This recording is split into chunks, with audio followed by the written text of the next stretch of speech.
guys are ridiculous. These guys are ridiculous.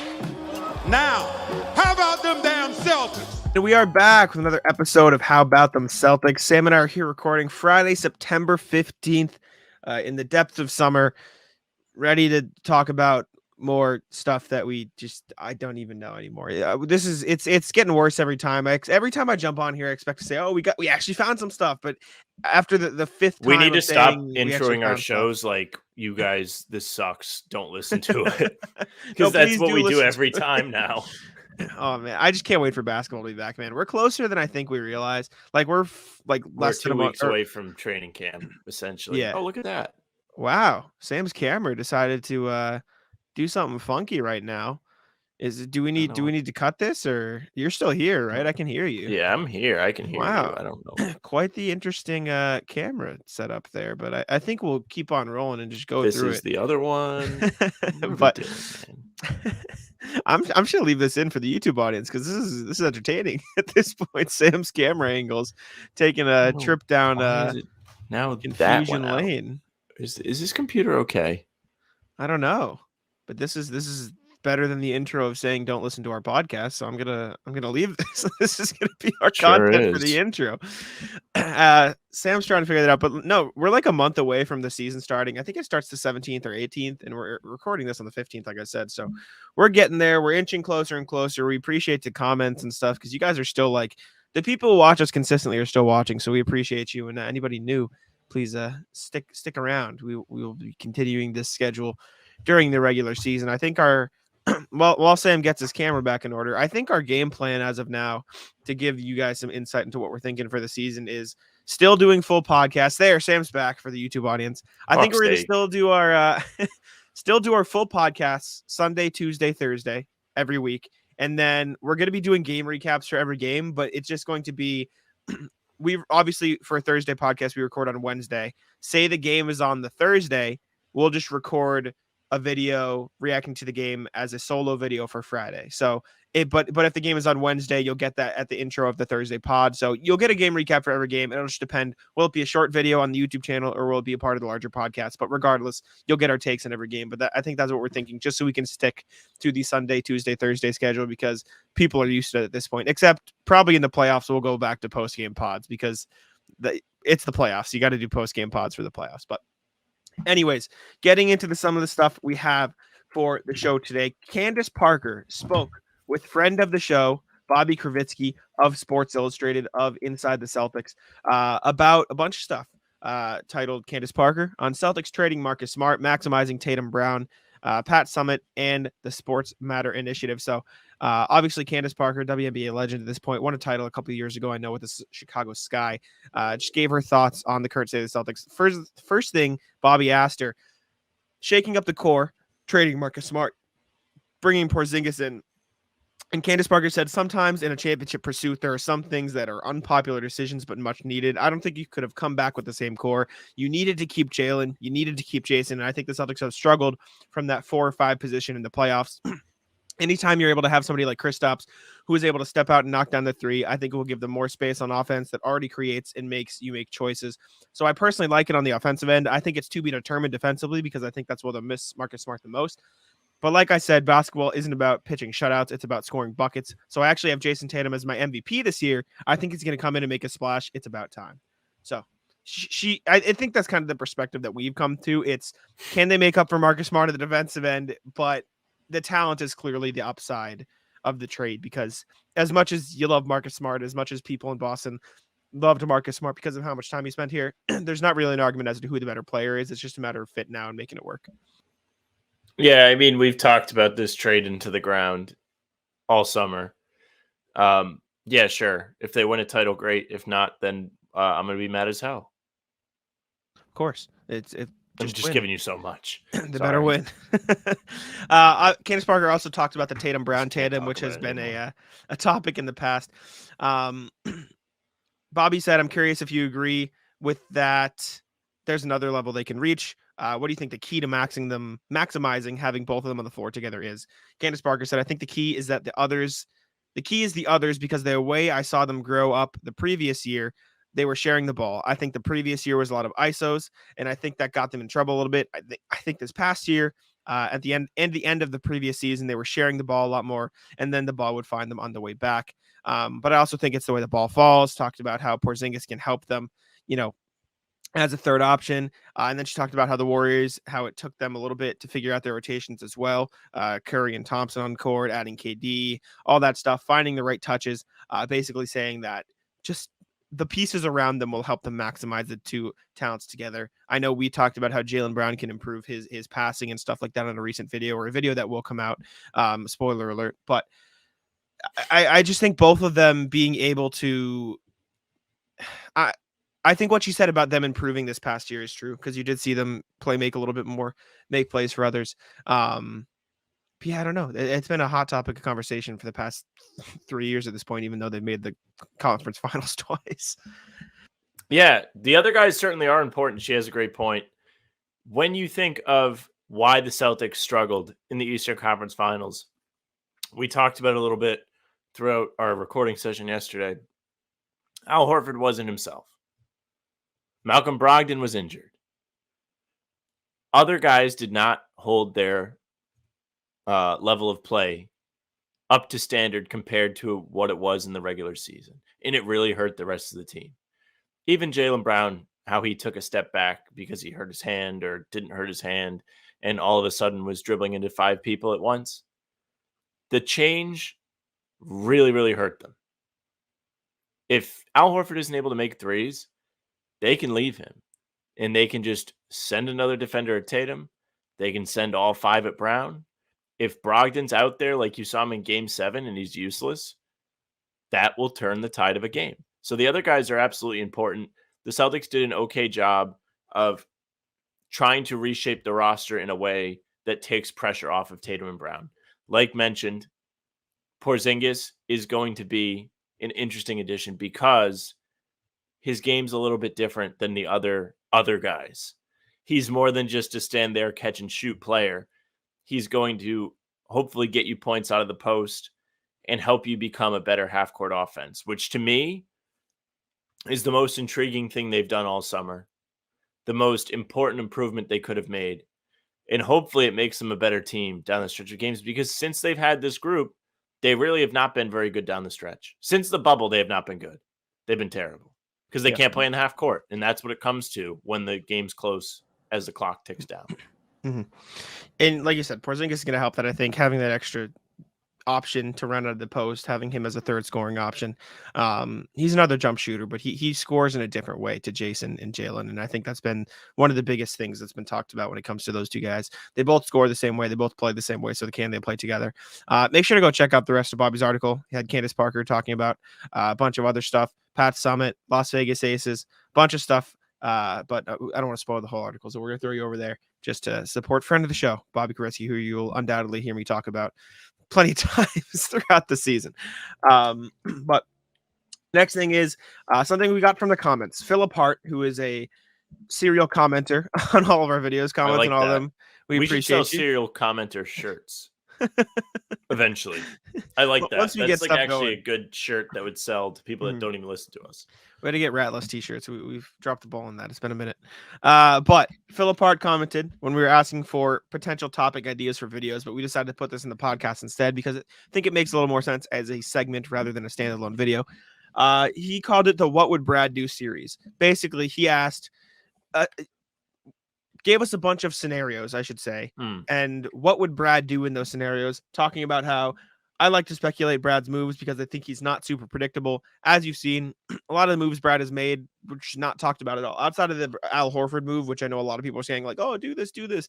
No one saw Derrick White coming. No one saw Brogdon coming. No one saw a lot of these moves coming. So what would Brad do in these certain scenarios? So we have 4 of them, and we are going to go over them and see what do you think Brad would do in that instance. The first one being, if the Celtics are barely above 50 at the trade deadline, I assume that means barely above 500 at the trade deadline. What would Brad do? My answer, probably see if there are any pieces available, but I don't know how much improvement there is to make on this roster without shaking up the core significantly, i.e.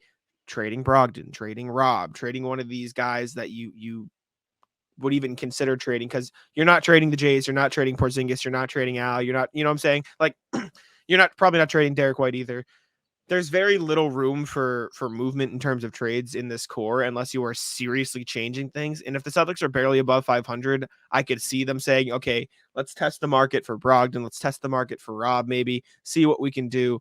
But it would have to be the absolute perfect trade for Brad to consider that, because even if they are just a little bit above 500, you've seen what this team can do when they get hot, and you saw what happened. Not to compare it to the Heat, as because we know the Heat, was frustrating last year, but the Heat were barely above 500 at the deadline last year, and you saw what they could do once they got all their guys on the court and clicking. So I think it would be explore the market, see if the perfect deal is out there, but if it's not, keep rolling and hope the Celtics get hot at the right time, because that's all it takes in the NBA nowadays.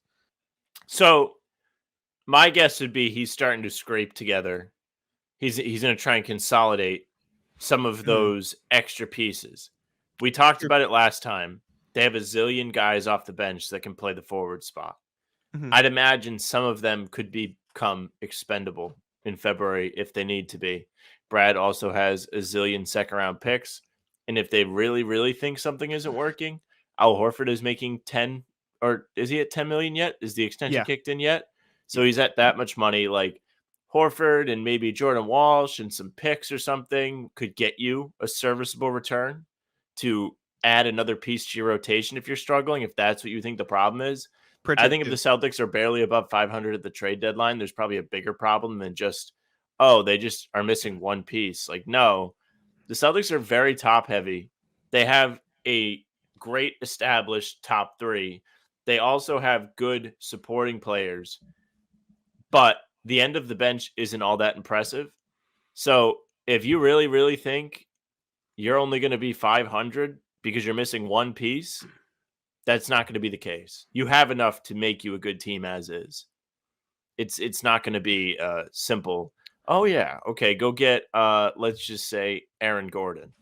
Not that he's available, but that's just a move I happen to think of when Denver did that a couple years ago. Yeah, I get that. And bleeding into the next scenario that Philip posed to us, another thing that could keep them from being their best version of themselves is an injury. And his question was, if Rob, Al, or KP has a season-ending injury, what would Brad do?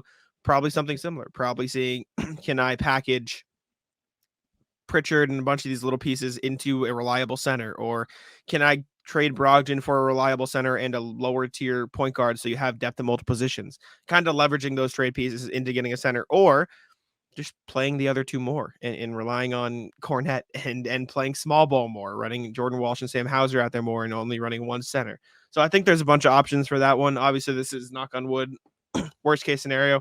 But I think that's the reason you have all three of them, is so that you don't put them at bigger risk for those injuries. I think you can manage the minutes a little bit with all three of them there. So, but if it does happen, leverage the trade assets, see if you can get something else, or just play small ball more.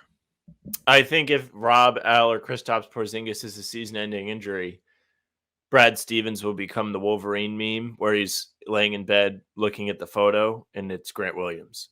They'll miss Grant Williams in that situation because he was going to be the fourth rotational big man. If he was to stick around, he wasn't going to see a ton of regular minutes. Probably wouldn't have seen a ton of playoff minutes, which is partially why he probably didn't end up back here. But with all of that being set aside, just from a financial standpoint, paying Grant Williams $13 million a year is not the worst thing ever. For what you get from him, with how the cap is expanding, it's not going to handicap you in the future. At least it shouldn't. Grant's a fine player. As much as I like to make fun of him, plays decent defense. He can shoot threes at a pretty high clip. He's ideally the perfect role player in today's NBA, and you let him walk over a cheap price, which was essentially what they were trying to offer him in the early extension talks. So yeah, simple answer.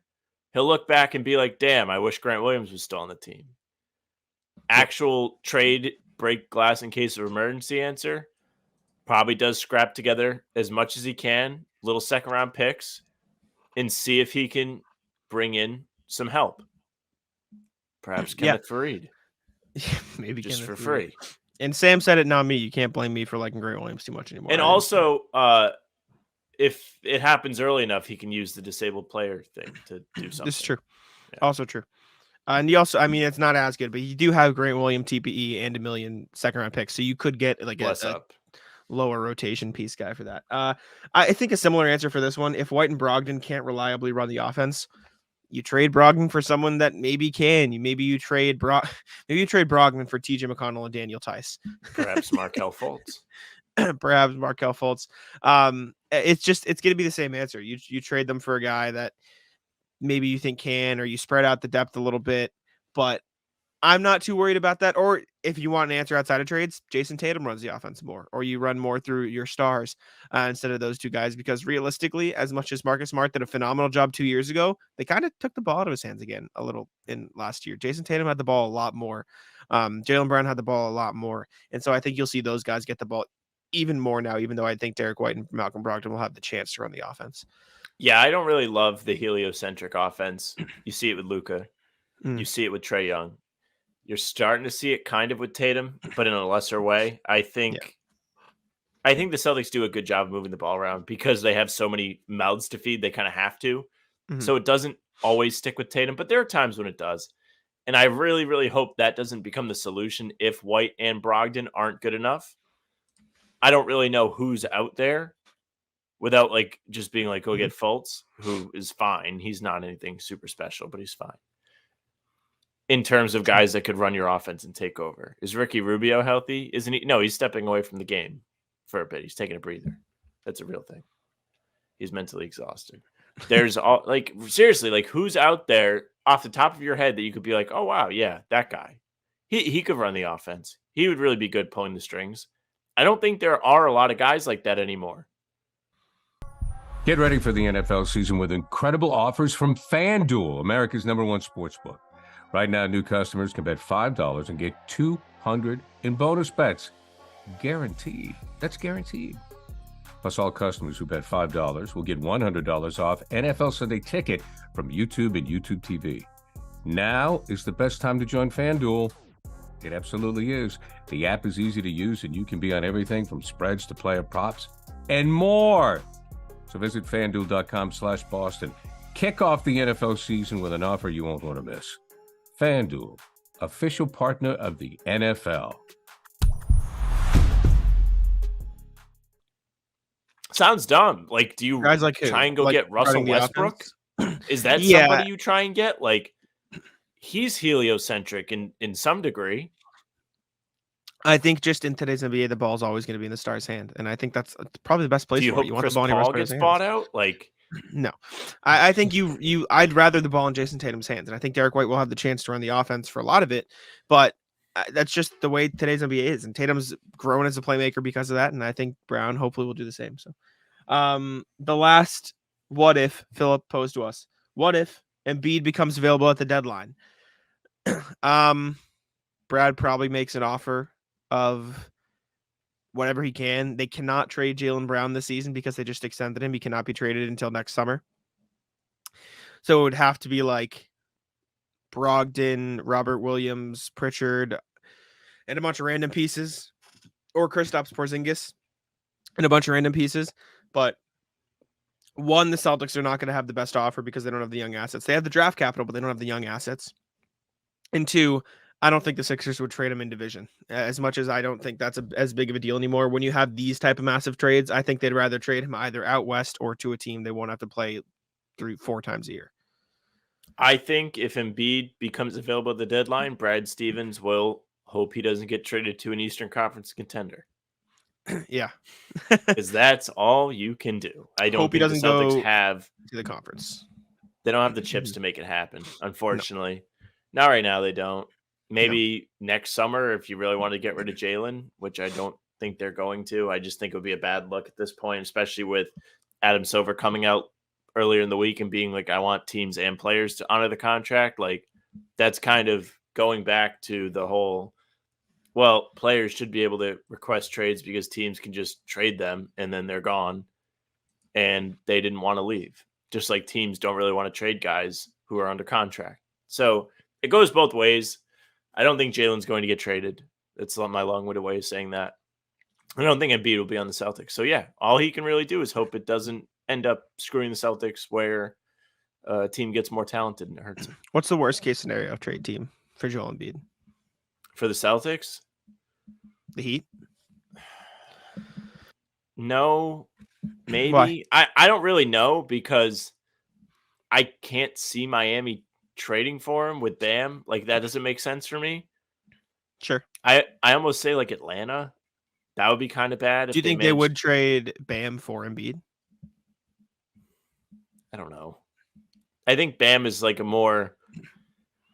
he's like a better big man for their system, if that makes sense. Okay, I understand. I think either of the New York teams would be the most realistic and two annoying, because I would be annoyed if he was on the Knicks. Mm-hmm. I think both of those teams, they wouldn't necessarily be annoying in the sense that I think they would challenge the Celtics like as one of the best teams in the East. I think they would rise, but I think they would just be on the same level that the Sixers were with Embiid and Harden and Maxey, right? Because it would just be Embiid and Brunson and Randall and Barrett, or not even Barrett, he'd probably be in the trade, or Embiid and Mikal Bridges. That would actually be kind of nasty if he got traded and played with Mikal Bridges. But those are the only two. Other than that, I don't think there's much that I would see as too bad. Atlanta, like you said, maybe, but I don't know. We'd have to see. Atlanta might have one of the better packages for him, because if they were to go after him, they realistically could get rid of one of the guards and be okay, because they're bringing such a talented player. Then they have okay supporting pieces they could throw into. Wonder if Toronto says, "Hey, we'll give you like OG Anunoby and Gary Trent or Scotty Barnes, even then you pair him with the other one of those two and Pascal Siakam." They have enough where they can make a move happen. Like, I think they only owe one draft pick, and it's for the Jakob Poeltl trade. I don't know. Interesting. But the point is, I don't think the Celtics have the assets to make that happen. Unfortunately, because I would love Joel Embiid in Boston. But anyways, next thing, Greg Swartz, I believe it was, of Bleacher Report, floated Derrick White as a most improved player candidate for the upcoming season. And I love Derrick White. Basically said he'd be a little old because he's going to be 29, or he turned 29 this summer. But Darrell Armstrong was 30 when he took it home in 99. Talked about how Derrick White's going to be taking over the point guard role now that Marcus Smart's gone. In his 70 starts last season, White averaged 13 points, 4 rebounds, 4 assists, and shot 39.4 from 3. His chances of winning could be assisted by the Celtics' success, especially if Boston leads the NBA in wins and secures the number 1 seed. Brogdon earned his 6th Man of the Year honors last year, but playing for a winner obviously helps. Part-time starter for the majority of his career, White should have his best year as a starting point guard in a loaded Celtics team with championship aspirations. I said earlier this summer, I think White's going to average 15, 5, and 5, and I think there's room for him to average more than that, especially when you consider Porzingis probably is not playing an 82-game season. Tatum and Brown probably aren't going to play 82 games, even though they might get close. And Derrick White, out of anybody on the Celtics roster, seems likely to play 82 games. Why? Because he fucking did it last year. Yeah. So I think he has a real chance. He's going to be too tired. No, I think he has a real chance to put up good numbers. The last bullet on the sheet here, pointing out who was a part-time starter for the majority of his career. He also played alongside other point guards, kind of something you've talked about in the past, Murray, Marcus Smart, so on. Yep. He's going to have so many different weapons at his disposal to set up for assists. You could really see those assist numbers jump up even higher than 5 assists a game, maybe 6 or 7, depending on how they want to use them. When White first got to the Celtics after being traded here, he was putting out some pretty passes very early on. There was a Hawks game. It was an ABC primetime Sunday game, and he was whipping the ball around like it was nobody's business. He looked excellent. It was one of the things that excited me right away when he joined the team, because I was a Josh Richardson guy. I was heated. Not heated, but I was like, damn, like that guy was just about as good as it gets. How are you going to get better than him? And Derrick White has proved to be a staple of Boston's successful core. He's bald now. That too. He is. I forgot about that. Yeah. So that could all play into it. I am interested to see how he does in his first ever keys to the car starting point guard full-time role. Because you saw the same thing with Marcus Smart when he first became the starting point guard. Before he got that opportunity, he wasn't doing a whole lot special. He wasn't doing anything more than Derrick White has done since he's joined the Celtics. Once he actually got the chance to distribute the ball, to run the offense, that's when things took a step up for him, and he really started to impress people. He won Defensive Player of the Year. The Celtics took a leap if Derrick White is able to grow in the same way, that could benefit the Celtics so much because they would have given up Marcus Smart, who was a key distributor for them last year. He had flashes of looking excellent. So did Derrick White. He had 3 straight games of 10 assists, 1 player of the week in February. To where it could elevate the Celtics again because they got Porzingis for Smart, who essentially was a surplus. As much as we all love him, there were 3 point guards on this team that were all around the same level. It was a conversation throughout the season last year. Now one of them's gone, and you have an all-star caliber big guy who can help you in the half court. That could also go on to Derrick White's legacy if he's able to carry the torch. Yeah, I agree. And you look at the stats of, Derrick White on the Celtics without Marcus Smart playing, or Derrick White on the Celtics without, Derrick White on the Spurs without DeJounte Murray. He averaged around 5 assists in each of those spots. And like Sam said, it's not like Marcus Smart was putting up 10 assists a night when point guards weren't playing before. He needed the opportunity first to get used to the role. And I do think with Derrick White getting used to that role, he could average a lot of assists per night if he is given the chance to. I'm excited. We all know that I'm a big Derrick White fan, so I think he'll take this chance and run with it. So excited to see what he can do. Next thing, checking back in with the email. Just because we are done with the dark ages doesn't mean that we are going to stop checking in. So if you would like to get in contact with us, make sure to send us an email and we will definitely go over it. But we do have 4 emails from, you guessed it, RJ Johnson. Who else would we have email from? Who else, right? Legend. Thank you, RJ. We're going to take a look. The first one, Brad Stevens history analysis. We're not going to in-depth go through all of these, but I wrote about Brad Stevens' style of GM. Basically, RJ just broke down Brad Stevens' trade tendencies, and this kind of falls in line with what Philip asked us to talk about earlier. He said the purpose of this was to look back at how this is RJ, at how Brad is traded, not in the sense of who won or lost the trade, but in the sense of his style for trading. I broke his trades into 3 basic types. Type 1, I want my guy. Type 2, I don't like the sandwich mom gave me, want to trade. And type 3, salary contract dump. I assume he went over the trades he's made. Kemba Walker for Al Horford, Moses Brown for Josh Richardson into the exception. This was an I want my guy trade and a contract dump. Cleaning up from Danny, trading Thompson, all this stuff for getting random pieces. Trading Fournier, contract dump. I want my guy was the Al Horford trade, contract dump. 2 for 1, Chris Dunn and Edwards for Juancho Hernangomez. I don't like the sandwich my mom gave me. Like many of these lunch bag swaps, neither team held on to any of the parts. The most value asset, Boston, at this point was a 2026 second round swap, so useless. Another one of Bobo and Dozier to the Celtics. Again, nobody stuck in these situations. It was just kind of salary dump, move pieces around trade. I want my guy was the Derrick White trade. I want my guy and a contract dump was all the pieces for Daniel Tice. Contract dump, Bobo and TJ Dozier. Signing pieces, packaging them. I want my guy for Malcolm Brogdon. Contract dump, Noah Vonleh. I want my guy, Mike Muscala. I want my guy, Kristaps Porzingis. And a contract dump with Grant Williams because they didn't want to pay him. So looking at this trade history, I'm convinced Brad Stevens has a clear understanding of the value of each player within the league. While Tatum, Brown, and Porzingis aren't going anywhere, we shouldn't be surprised if anyone else gets flipped for a player who Brad thinks makes the Celtics better than the people he's relinquishing. This may also explain why the team is auditioning so many wings, not only looking for the best guy to play, but maybe who has trade value. So I think that makes sense. I like the stylistic. Again, RJ's basically a producer for the show at this point. This is a ridiculous amount of work, and we greatly appreciate you for it. But I think those 3 styles of trades make sense. And I never thought of the auditioning wings in that sense, and it makes a little sense why he would be checking in on these guys. So thank you for the email, RJ. Yeah. Next email RJ sent us. Again, we have a bunch of them. Simple filler idea, check for Celtics birthdays on a date, have the Matt the Rat serve some birthday cake. I wonder, this is a good idea. And this was obviously September 15th, which is when we were recording.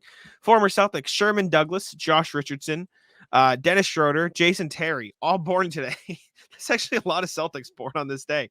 So thank you for the update. Maybe we'll have to start checking the birthdays. So happy birthday to all those Celtics legends. That's actually a lot of like significant Celtics born on this date. So happy birthday to those people. Hot wings for training camp. Again, talking more about the Celtics wings. Nothing fills you up like an order of wings, so let's kick around the 7-pack of guards and forwards currently under contract. Not counting Brown or Brogdon. Basically talking about the wings, working in reverse order, scrub or funk to get a full roster spot to be considered.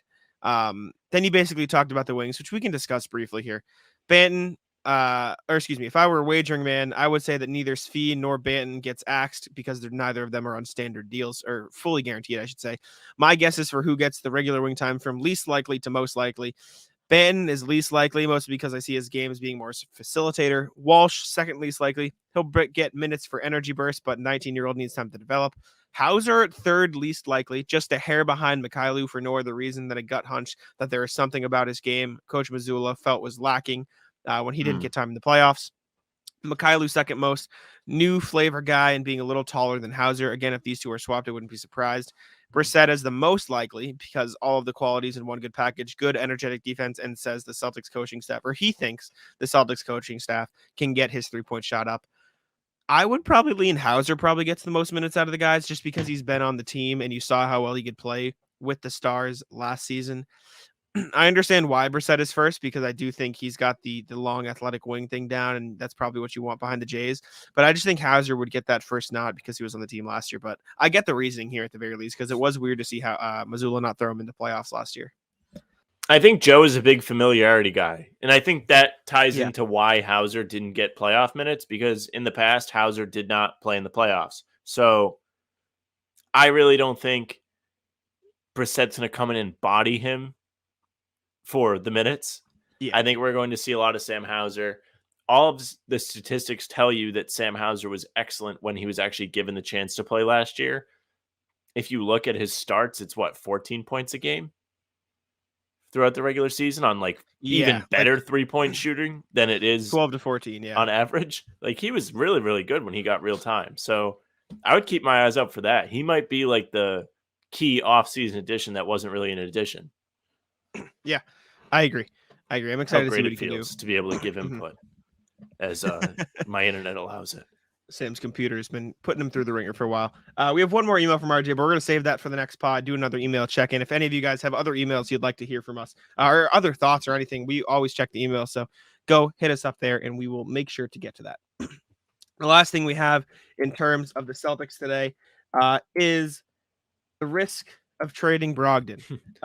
Zach Buckley of Bleacher Report wrote an article saying one risk every team should take. Zach Buckley said, and he said they should trade Brogdon for wing depth, propose Brogdon and a first for Dorian Finney-Smith and Royce O'Neal. Ironic that we are talking about that after we just went over the fact that the Celtics literally have 6 wings on their bench and are still interested in Lamar Stevens. Correct. Trading Brogdon for wings makes no sense. Zero. Negative sense. I wrote about this for Hardwood Houdini earlier in the week, and I'll tell you what, that's exactly what I had to say is you're really going to offload one of your 2 main guards in exchange for 2 wings that you aren't even sure where you would use them. Yep. They can't both get backup minutes. They're both essentially backups. That's what their skill level is. Maybe they're fringe starters. I'm not saying that they suck. They're both very quality players. But with Tatum and Brown on the team, and also now Porzingis, where you can't even really slide Tatum down to the 4. Yep. Where are you going to find minutes for them? And you're going to give a Brogdon and a first-round pick? Mind you, a first-round pick of a Warriors team that seems to be in some sort of turmoil where Chris Paul is dead set on starting, and Steph Curry's going to start, and so is Clay, so is Draymond. And you'd have to imagine Wiggins too. So they're going to roll out a 6'7" guy as their center every game. Yep. I'm not convinced the Warriors are going to be all that great this year. I'm worried about them too. It's weird. You might see some real regression from Draymond. You might see some real regression from Chris Paul, which is not a shock. Clay, he was okay towards the end of the year, but he sucked in the playoffs. He was bad against the Lakers. Curry's the only one you can really depend on right now.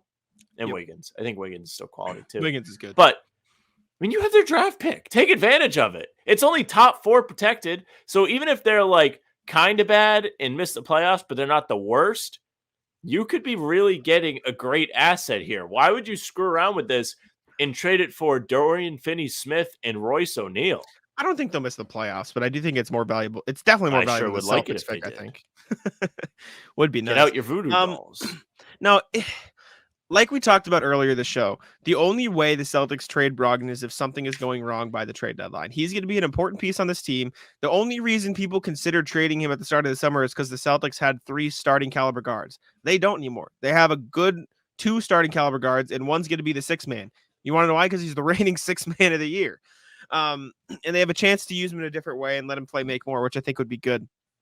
The only way I think you see him traded, though, is if the Celtics need more depth. And in that case, it would be, okay, are we missing some big man depth and we need point guard depth still? Let's trade him for Kelly Olynyk and Chris Dunn, or let's trade him for Tyson and TJ McConnell. Like, you'd have to get another guard back in the trade. It doesn't have to be another star guard, starting caliber guard like Brogdon, because you're just not going to find that. But it would have to be get a guard back and also get somebody who can help you at a different position. I think that's the only way you see Brogdon get traded, and I don't think it would happen before the trade deadline. And the only way it would happen at the trade deadline is something is going wrong. I don't think there is it, or if Brogdon says I want out. Like, that's the only other one. Or like DeAnthony Melton and Paul Reed, right? Those are the only scenarios I could see the Celtics saying, okay, let's consider trading Brogdon. I'd really appreciate it if they didn't have to trade Brogdon, because that means things are going well. Yep. Which they sure as hell better after what I went through this summer. So is this trade it? Absolutely not. Because even in the case that things are going wrong, this is what you're going to do. This is what you're going to do. You're going to get Dorian Finney-Smith and Royce O'Neal, and that'll make everything okay. That's slapping the duct tape on the leaking like thing of water as it sprays all over the room, and you're just like, fixed it. It's the Flex Seal. That's what it is. It's not going to help you. And you're going to have to give up draft capital. And we've seen Brad Stevens loves draft picks. Mm-hmm. Yeah, I agree. It's just that trade specifically is not worth it. And the Warriors team, by the way, that's looking to bring in Dwight Howard. The Warriors worked out Dwight Howard recently. They have 2 roster spots open currently. They have 13 players on the roster. They changed their bench a lot this summer. Lost Dante DiVincenzo, lost Anthony Lamb, lost Ty Jerome, lost a lot of these guys. Where did the Lamb go? He's just free agent, I think, right now. I guess they didn't lose him. They just said, see you later, buddy. Yeah, they lost him off. He's gone off the bench. But yeah, they're bringing in Dwight Howard, considering him for a roster spot. Somebody, I think it was Harrison Fagan, who is the SB Nation NBA director, on Twitter said Dwight Howard and Chris Paul can finally play together. Adam Silver be damned, which is funny. But weird that Warriors.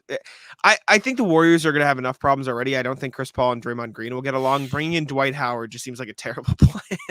They traded one guy that Draymond punched in the face for another that he might end up punching in the face. Mm-hmm.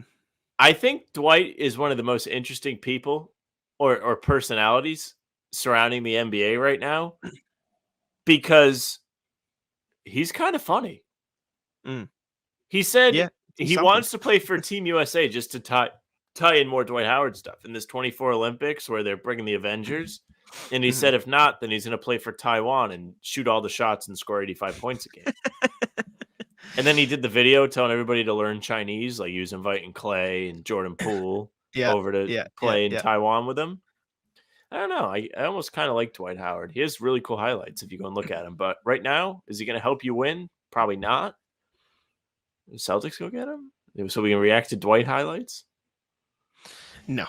You know what's weird about Dwight, seriously, is that he's not still effective. Because if you look at Dwight Howard, he's still as in shape as he ever was. And his game is really, really simple, where he's just a defensive anchor and he's athletic. And he's still he's still strong and he's still sure as hell athletic. Like he should still be effective. I think he just kind of got screwed by the game changing. I think he's just slow. I think it's the same reason DeAndre Jordan's not great. He's just too slow. Like DeAndre Jordan's built the same. He's just as big. He's just as strong. And he's still an NBA roster.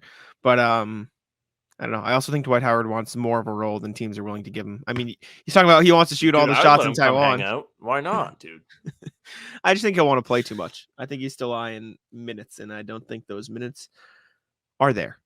Dwight Howard, who was in an episode of Never Have I Ever. What is that? I don't know what that is. It's a Netflix show. Oh. But they had the final season, and it was the first episode. And I was like, oh, my God, that's Dwight Howard. I can't believe he's in the show. Dwight Howard, man, he's something. He's a character. Next thing we have checking in on the Damian Lillard situation because I know I'd rather kill myself. Woj, Adrian Wojnarowski of ESPN said, my sense is that the Blazers have done a lot more talking with teams in the last, say, 10 to 14 days that they did probably at least a month plus prior. Big part of that is the league is back to work now after Labor Day and training camp is starting to approach. And that's the next real deadline in this process. But I think Portland, what they've been trying to do is see how they can put together multi-team deals that would get them assets that they would want. Draft picks, young players. There might be a team that their best asset is a veteran player that doesn't interest the Blazers. But then there's a third team who might want to take on that veteran and then send, whether it's a young guy or picks or something, to Portland. And I think they've been in communication with a lot of teams trying to find a structure of a deal that can get Damian Lillard trade done.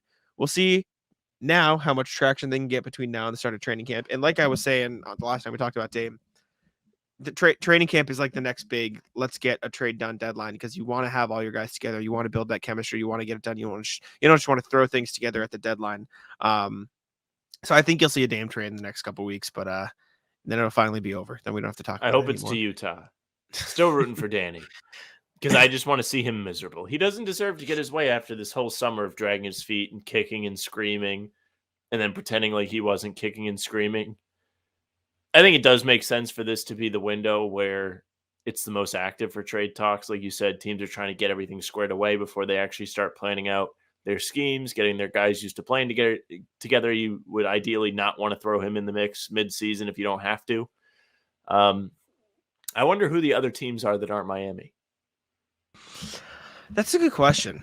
I mean, if you really want to look at, like, we don't have to go in depth and say, perhaps? Oh, this team, maybe OKC's like, well, Shea's there, and then we have all these other guys that we're eventually going to have to decide whether or not we want to keep. But if I'm OKC, I'm not. If I'm OKC, I'm not doing that. You jump the gun on that if you're OKC. Yeah, I think Brooklyn makes some sense. They have no reason to be bad, and it's true. You have Ben Simmons as a trade piece that you could trade. Ship him off somewhere else if Portland doesn't want to take him on. They have draft capital too to trade that they could be worth it to other teams. Cam Thomas is a nice young piece, a couple rookies in there. The Pelicans, maybe, if you want to pair Dame and CJ back together, you can trade Zion or Brandon Ingram, and then that'd probably be a pretty quality team. Past that, I don't know. The Timberwolves, like, did they want? I want them to expand the league now, so there's more teams that can trade for them that aren't the Heat. Do you think would you take on Cat if you're the Blazers? Let's see. What do you have now? You have Scoot, Simons. You have Shady and Sharp. You have Simons. Jeremy Grant. I actually wouldn't hate that if I'm the Blazers. Like, that kind of gives you an avenue to be competitive sooner rather than later. Like, depending on how good Scoot is, people in the summer league raved about him, and people leading up to the draft raved about him. Simons has shown he can play enough to where he earned a contract extension. Sharp is somebody that everyone's excited about as well. So that's three guys to be your 1 through 3. If you bring in Cat and you put him at center or at the 4, he should give you a little bit of extra oomph on your team to maybe get you in the play-in mix. Yeah, I mean, as much as you want to mock the contract, like, it's not a good contract, but running out a lineup of Scoot Henderson, Anthony Simons, Shaden Sharp, Jeremy Grant, and Karl-Anthony Towns, like, that's a competent basketball team, right? You have those three young guys at the 1, 2, 3 who might not be great, but Jeremy Grant could hold down the defense as much as the contract's bad, and Cat's a fine 5-man. It'd be an okay lineup, and then have some young bench players. The only issue with a trade like that is Minnesota doesn't have any draft capital to offer them, so they wouldn't be able to get picks in return because they traded this all for Rudy Gobert. But if I'm Minnesota, pairing Dame with Anthony Edwards is at least intriguing. The Clippers, Did you see the thing that was like, there's no Rudy Gobert package for Dame, and I was like, damn. Yeah. Like, imagine being Dame, and they're like, man, nobody thinks him as good as Rudy. Well, it's not that they don't think he's as good. I think it just quite literally means there isn't one available. Like, there aren't any teams that can offer that much stuff for a guy like him. In general, like the Clippers, maybe if you're the Clippers, you say, okay, we'll give you these pieces, 2 future picks, and a bunch of like role players that'll be off the book soon. Maybe you like that better than Tyler Hero because you already have 2 guards. DeAndre Ayton. Imagine the Suns just roll out 3 guards and Kevin Durant. Yeah, it'd be too much. They don't have picks either. I don't know. It's definitely weird. The Raptors make sense. Like, the Raptors would probably be a good team, but they were literally the examples Sham said, like, Dame ain't going there. Dallas should just trade Kyrie for him. It'd be fire. I mean, I know you're a big Magic guy. I think they have a probably pretty good package. No, I truly think they have one of the more intriguing scenarios, but I don't think they're ready yet. Mm-hmm. I think if I'm Orlando, I want to see what I have with Paolo and Franz playing together after a season. Plus, you throw in Jet Howard and Anthony Black in the draft and see what you have there before you blow anything up. Like, you're kind of in the same boat or similar boat to OKC, who has a ton of young guys that are all talented, but you want to figure out a little bit more of which ones work with which ones. And then you can start to consolidate them into another player. Mm-hmm. Agree. The only other one I saw, what was it? The Knicks. The Knicks have so many draft picks. They could literally throw the farm of draft picks at the Blazers, but they already have Jalen Brunson, so the fit there would be questionable. But yeah, we'll see. Also, we missed it. We were talking about Dwight Howard. Usman Garuba signed a 2-way with the Warriors. He's somebody we talked about for a Celtics contract, but that's not there anymore. Speaking of contract, Jarred Vanderbilt signed a contract extension with the Lakers, 4 years, $48 million. There's not too much to discuss here, that it's probably a pretty good deal. And as much as we don't like the Lakers on this podcast and we're not supposed to, Lakers had a damn good offseason. Like, they're going to be a really good team. Like, they made the Western Conference. Okay. What do you mean okay? I think they're going to be okay. Like, I don't think they're going to be. I think they're in the second tier of the West. I'm not saying they're going to be bad by any stretch, but I think they're like. I almost want to be like Knicks West, where like they're competitive, but they don't really strike fear into anybody. LeBron's another year older. He's coming off that foot thing. You have to see how well he's going to recover from that. Is Anthony Davis going to be healthy the whole season? Is he going to want to be the number one? The list goes on. I think they're a top 5 team in the West. Like, that's what I mean. Like, that's fine. But like, are you picking them as the favorites? I'd put them more Sixers West than Knicks West. I think they're similar at this point. Just because of Philly's like downgrade and Harden being upset. Philly last year. I know what you mean. Philly. Yeah, I don't know. I just think you look at the way the Lakers played last year, and this is just tangent I was talking about earlier when I was on the Celtics Lab podcast.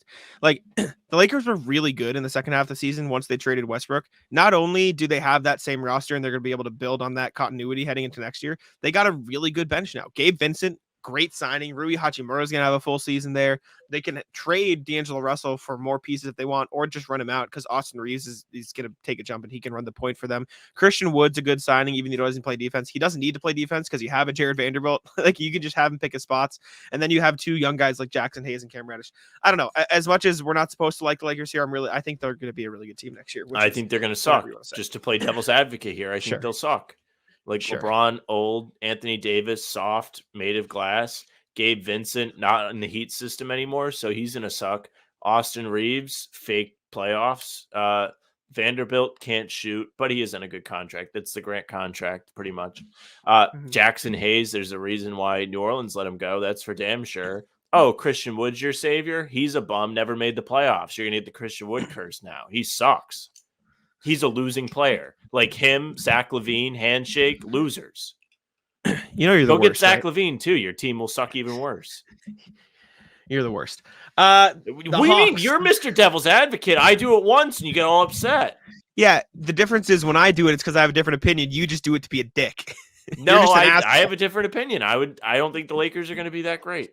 You're an asshole. The Hawks reportedly tried to trade DeAndre Hunter this summer. This comes from friend of the pod, Jake Fisher, of Bleacher Report now, right? He moved. Eyeballs. Bleacher Report. Is he Bleacher Report? No, he's Yahoo. No, he moved from Yahoo to Bleacher Report, I thought. According to Jake Fisher of Yahoo Sports, it literally says on the sheet. Oh, it was the opposite. Sorry. Past Bleacher Report. Now, him and Chris Haynes swapped, and I always get confused as to where they switched to. Yahoo won the trade.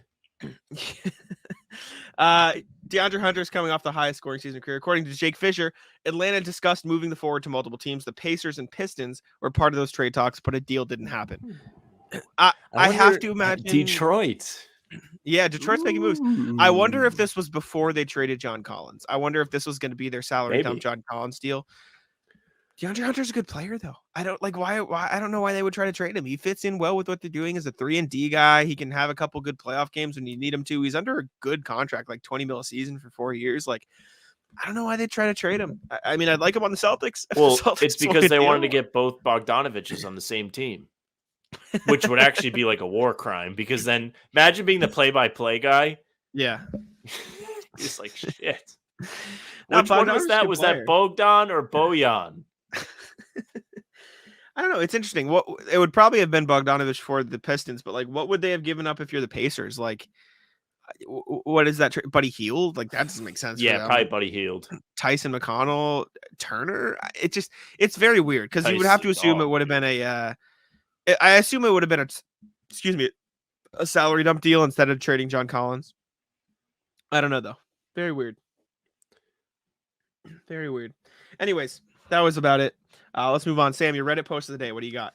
Reddit post of the day. This one spoke to me because when I first read it, I thought it meant something else, but we're going to roll with it anyways. So, Reddit user. Oh, it just says United States Flare. They don't have a username for this post. Oh, yes, they do. Unhinged Supernova posts to the r/NBA community. Who are some of the fakest shooters in the NBA? A fake shooter is a type of NBA player who is perceived to be a quote-unquote shooter, but is actually not and is very inconsistent, if not really bad at shooting the ball. So when I first read this, I thought it was like, oh, Caleb Martin when he fake shot the Celtics out of the playoffs. Sure. Unhinged Supernova says, I think Max Strus and Malik Beasley are examples of fake shooters. Any off the top of your head? I don't think Max Strus is fair. I think he had a worse season, but like when people were calling him a shooter, he's shooting like 40% from deep. Trae Young is the obvious one. He's not an efficient shooter. He's a volume shooter. There's a difference. Like Steph Curry is a volume shooter, but also shoots like 40%. Trae Young, what Trae Young shoot from three this season? Trae Young shot 33.5% from three this season. 34, rounded up. He's just ding, chucking. Ding, ding. He's Price chucking. is right. He was efficient 2 years ago. He shot 38% on 8 attempts a game, but like his career 3-point percentage is 35. Like he's not like some elite shooter. He just takes a lot of them. So that's my first answer. Yeah. Jason Tatum. I think that's the same as the Trae Young argument. He didn't shoot very well this year, but he's historically a good 3-point shooter. It's just these past 2 years he's gone for volume over efficiency. And I would like to see him get back to the ladder. I don't want to see the volume.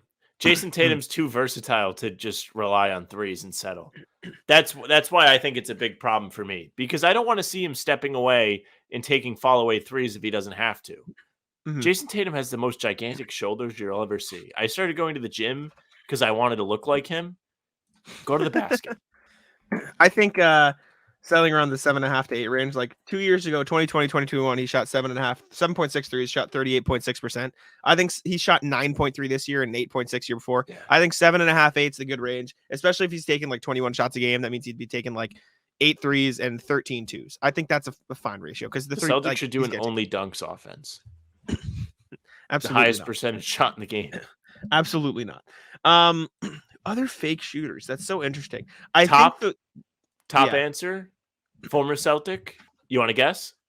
I saw it already. Go ahead. Jay Crowder. Yeah. I think that makes sense. Other shooters. This is a good question. I mean, I'm looking at He's almost out of the league, but Cam Reddish is the epitome of this. I went to league leaders and looked at attempts. Malik Beasley took 8 threes a game last year. That's Speaking crazy. of, Malik is making 38% on 7 attempts a game since he started getting minutes 5 seasons ago.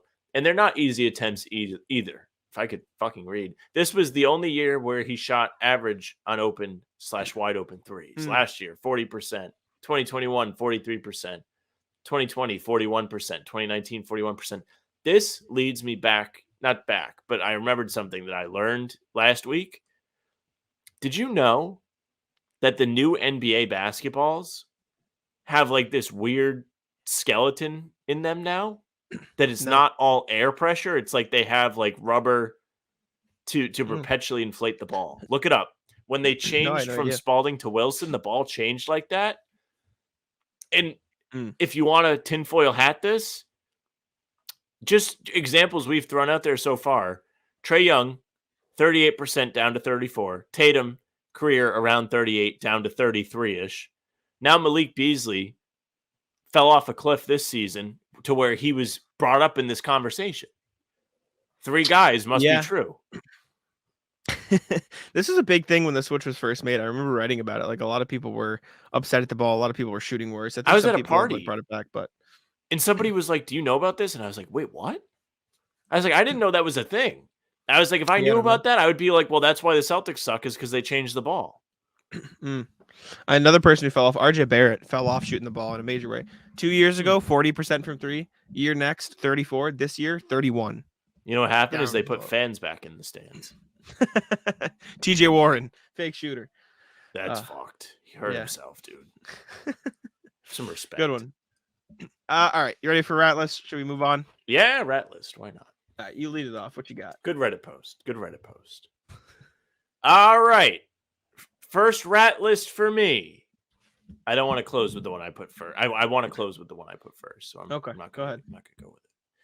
Before we started the show, I went and got a coffee at a local place. I'm not like Jack. I don't just only go to chains. I support small businesses. Good guy. Eat shit.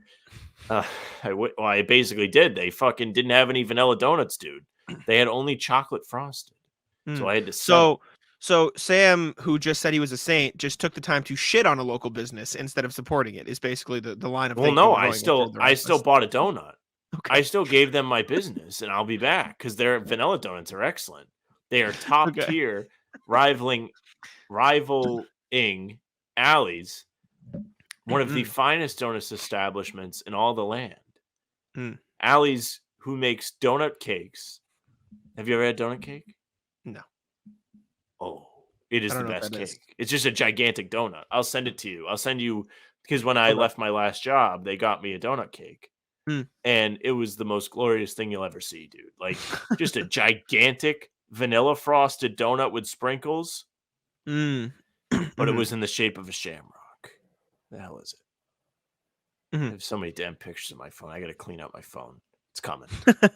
There it is. I'm just texting it to you. You don't have to pull it up. That's fine. That's fine. No, I mean, I get the concept. It sounds good. I was heartbroken, dude. I walked in and I was like, damn, gonna have chocolate frosted today. Tough. The tough life of Sam. I'll rat list my aunt's dog.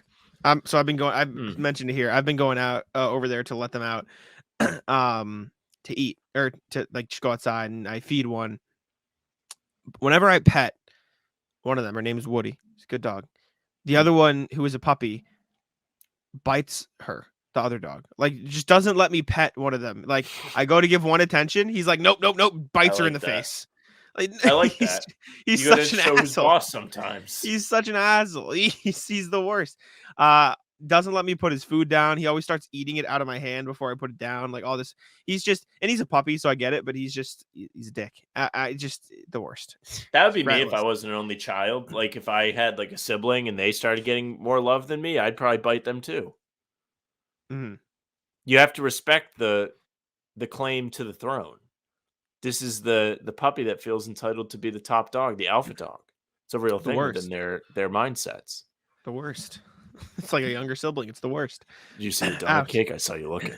I did. It looked good. It did look good. Yeah, look at big shamrock, like Shaq when he was on the Celtics. Rat list: the people when you play pickup ball that kind of play too hard, not in the sense of like Henry. Yeah, kind of like Henry, where like they're kind of like a little too physical with you, and it's like Henry. All right, like I don't know you that well. Henry. Like when you play with your friends, it's a little like there's no problem with like trying and playing like legitimate defense, but like I got clawed on Wednesday. Like I have a scratch on my arm from some guy that I don't know. What are you doing? We're all here to have fun. Henry's is he will knock you over trying to box you out for a rebound. He'll just push you to the ground. I love the box out guys. Out on it. Out. No, I don't on like the box it either. out guys. Yeah. I don't box out of respect. Boxing out is one thing, any feathers. but like I'll be running, like I'll be like at the 3-point line, I'll be waltzing, I'll be like jogging in to like try to get the rebound, and Henry hits you with the hip check. You gotta go down and then call a foul on him. Teach him a lesson. It's true.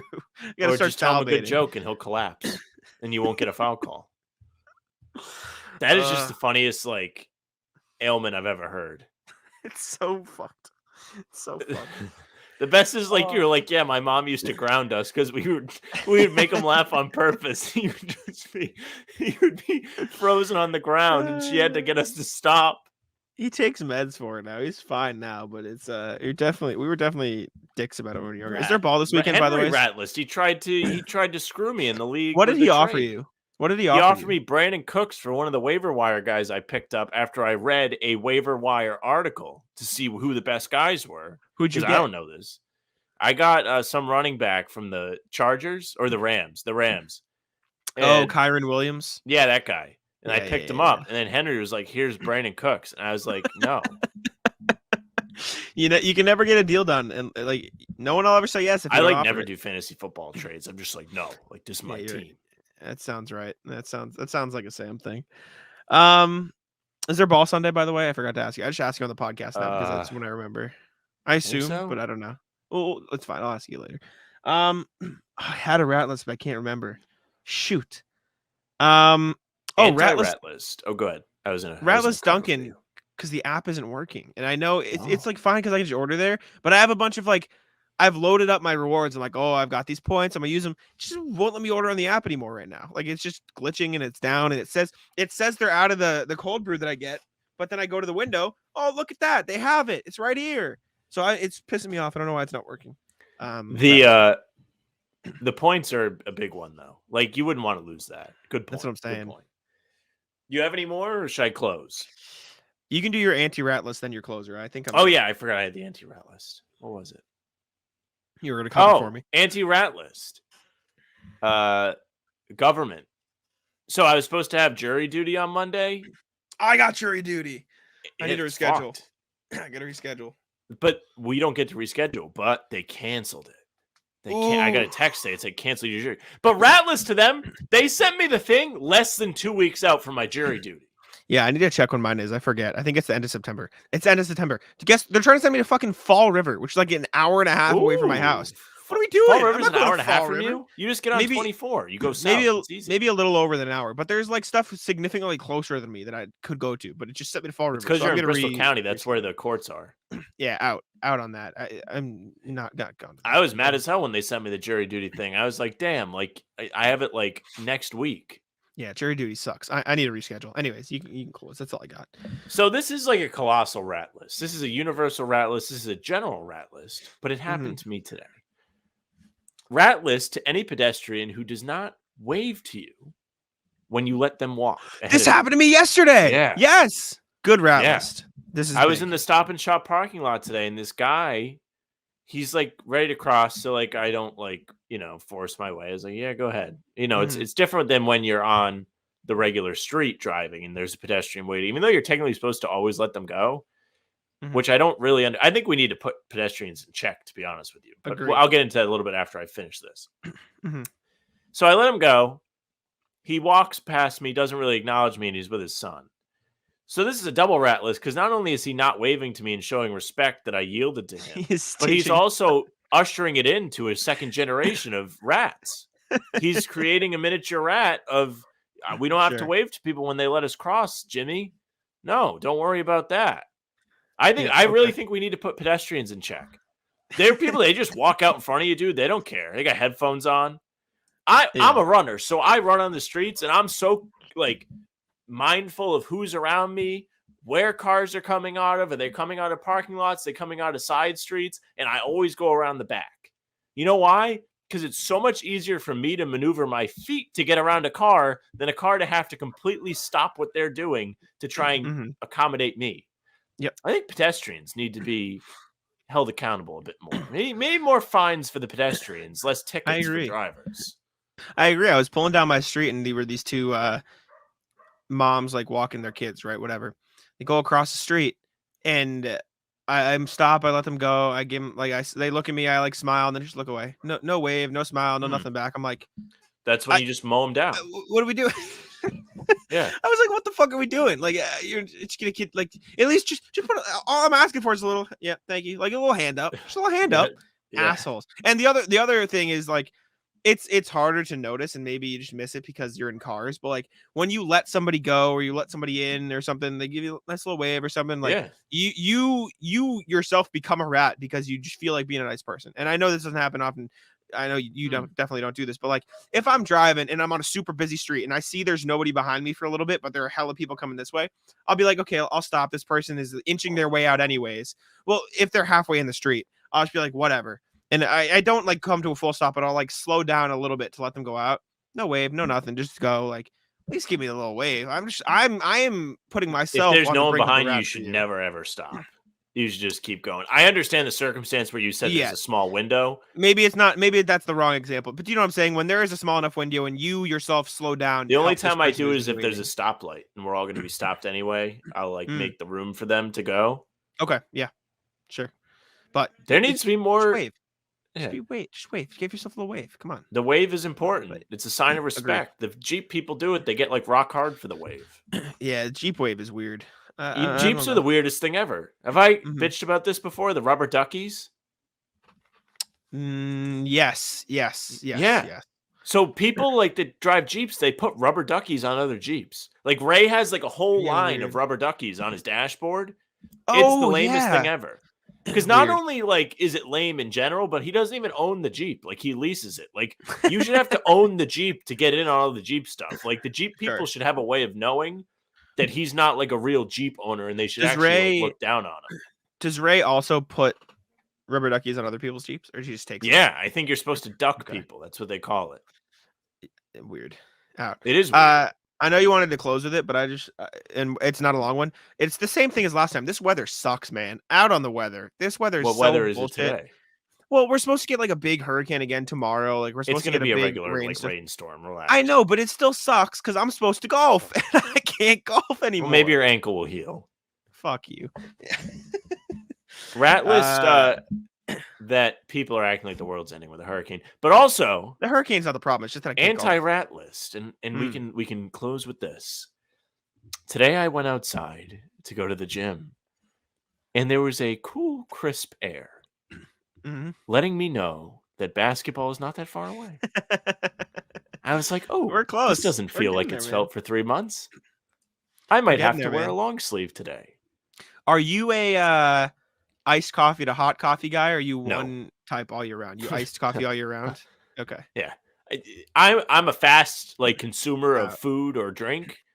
I can't consume a hot beverage fast. See, I enjoy having like I'm a hot coffee guy in the winter. I'm like a seasonal, like all iced coffee when it's hot out, hot coffee when it's cold out, and I enjoy getting a pumpkin spice guy, pumpkin coffee, fire. Love it.